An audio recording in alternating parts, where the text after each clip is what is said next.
We did the 1/4 inch tubing video and the 1/2 inch tubing video, and now we're going to put it all together. So you got your punch. This is the 1/2 inch tubing. We're starting with that. I don't know if we should start with coming from whatever, however you get to the 1/2 inch. I guess that needs to be another video, but you plug in anywhere. This is inline emitter tubing, but we're just using it for demonstration. You wouldn't normally do this because you're too close to here. I'm going to cut this off anyway. They're kind of neat when if you cut them in half, the emitters, to see what's inside. Let's do that. So you got your Felcos. So that's what you use to cut in through any of this stuff. And there you can see some of what the emitter is made out of in the 1/2 inch tubing. I don't know if it's interesting to you, but I geek out on that stuff. It's some pretty high technology, really. And then, so if you just have a open hole, like that's a 1/4 inch hole, and you can put the rock. It takes a little bit of fortitude in your hands to get that in there, and sometimes you have to wiggle it and squeeze the pipe a little bit because sometimes it squirts a little bit around the edges, but that'll keep it in there solidly. If it still leaks a lot, that's what the fatter end is for. I don't know if you saw what I was using. And sometimes you can pull it back out, and sometimes pliers help, like needle nose pliers or a multi-tool but sometimes you can just cut it too. And so I guess we'll do that, and there you go.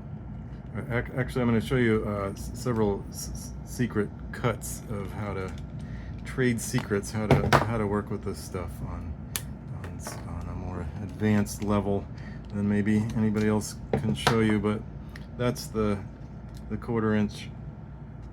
I'm still having trouble getting that sucker out of there. But if you cut it in, you open it up there, and then you can kind of get a side swipe at it there, and then it's coming out. I was going to show you a bigger hole, and it's just the same thing, just pushing the bigger hole, end. So I want to show you both ends. That's what I was trying to show you, is the fat end and the not so fat end for different sized situations. And so then you have this tubing, and so you don't want any riffraff on the end, so you clip that off.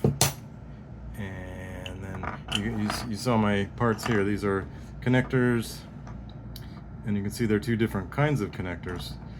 They function relatively the same. They're from obviously different manufacturers, and even the color come out differently from different sourcing, and even probably in the same facility, different days it would be perhaps pigmentation issues or whatever. But there's also elbows. There's also, the T, it would just be an elbow like that for coming around corners or pots or things. So teeing off. So we're going to, what was I going to show you? Probably just, well, how to insert these is one thing. It's just some manual muscling of shoving and wiggling, and sometimes you can lick it or spit on it, or if it's hotter a day out, they go in much easier. But it's just some manual dexterity, and that's good enough. You can get it all the way to the edge, but it's not necessary. And then, oops, what if you made a mistake? Well, then you take your Felcos and you twist them around the whole thing. That's if you want to save reuse your part. So then it pulls out like that, and you can cut it. I didn't go all the way around, but you can cut it all the way off. And then you don't want to go into the ridge because of the barb, because it'll if you nick that, then you can't reuse it, because it'll leak through there. So you want to come down toward it, because this side is smooth, but that side is the barbed ridge. So this is pretty dangerous. Use gloves. Don't do what the guy is doing. Use gloves, because if your shears slip, then You better have Band-Aids nearby.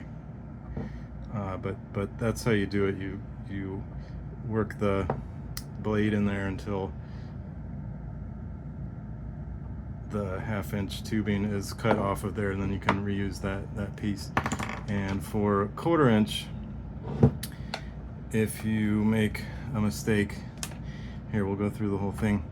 So you're punching in with the punch. Ugh. You got a nice kind of pre-drilled hole there, and then you got your 1/4-inch connector with the tubing on it. Is the easier, you get more of a handle that way.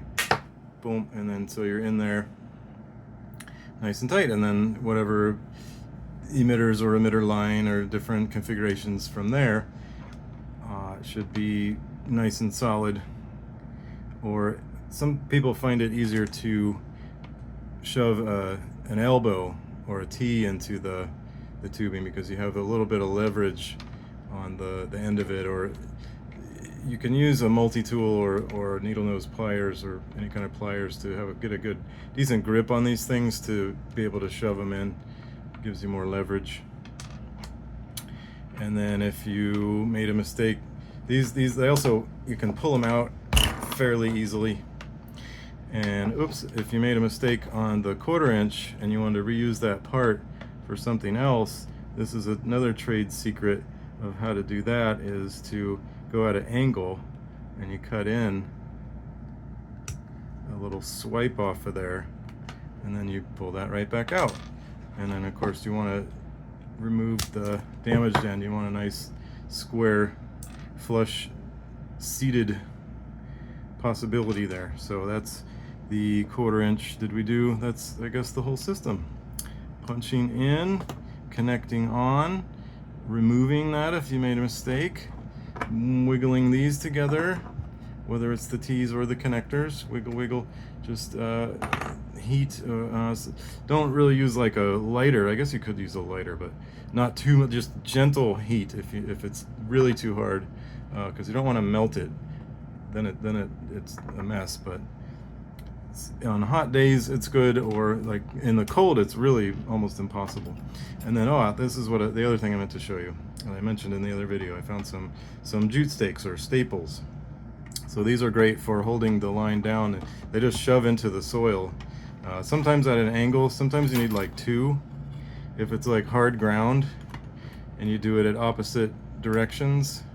You can, and because it's like shallow, if you can't do it straight down, you can do two at an angle and that'll hold it pretty good. So these are jute stakes or staples. These are 6-inch. The 4-inch don't really hold anything much.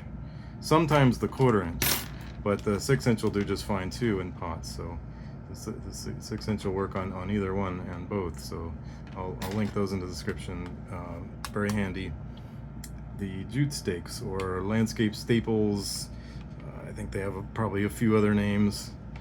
And so there you have it, the 1/4-inch into the 1/2-inch, the separating of them secrets, and how to plug them in, which tools to use, and the staples to hold them down and on the soil surface. And don't forget your trusty Felcos. All these will be in the description, and I'll see you in another video.